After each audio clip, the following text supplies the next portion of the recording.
Shoreline Publishing presents Consequences, written by Gillian and read by Rebecca Morton.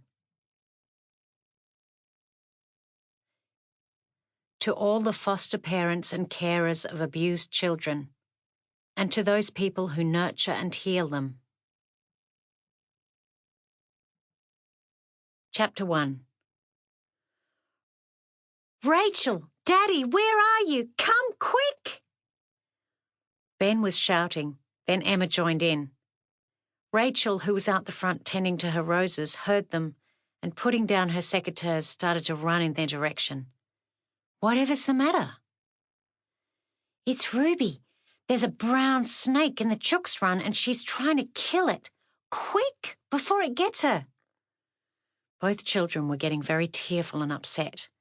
Then there was a loud bang, and the three of them ran around the house and up the path to the Chook's pen.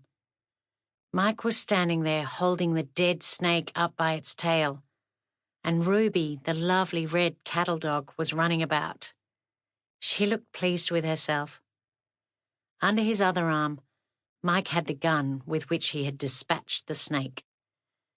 The children immediately made a fuss of Ruby and also fired questions at their father. How come he'd known about the snake? How easy was it to shoot it and not hurt Ruby? It was a few minutes before Rachel could get a word in edgeways. Time for a nice cool drink and maybe calm down, then we'll go out to the swimming hole. What do you think? Both children nodded enthusiastically and rushed off into the house. Mike dumped the dead snake by the door into the Chook's run and grinned at Rachel. Never a dull moment with these two around, is there, sweetheart? Rachel laughed. Not on your life, but it's so good to have them here. I just hope when their mother and Keith come, it'll be all right. Course it will, darling. Don't worry. But Rachel was rather worried. Since she and Mike had married almost 5 years before, they'd worked hard to make their Brahman cattle stud a success. Mike had been left quite a substantial amount of money by a bachelor uncle, and they'd poured most of it into their property. One of their projects had been to restore the old homestead, which had been the original house, and turn it into a self-catering but plush holiday let. It was advertised in Brisbane to start with, and they had been amazed how popular it already had become, as it was still in its infancy. Mike's children, who lived with their mother Clarissa and stepfather Keith Smith in Brisbane, had persuaded their mother and Keith to hire the homestead and stay for a week while they were out at the farm staying with their father and Rachel. They were due in 2 days' time, and Rachel had never met them, hadn't even spoken to them on the phone. Before she followed them into the house, Rachel paused a moment and took stock of her surroundings and the people that meant so much to her. Mike and she hadn't had the easiest start to their relationship. He was 5 years younger than Rachel and had been a career policeman, though a frustrated cattle breeder too. Rachel's first husband had died of cancer, and they had a child who became a drug dealer and leader of a bikie gang. Rachel had been scared of him. He'd threatened to kill her, but it was he who'd died in the end. Then there were Mike's children, whom Rachel adored.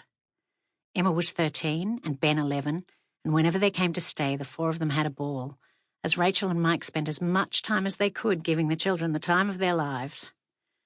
Both had learnt to ride and help with the cattle.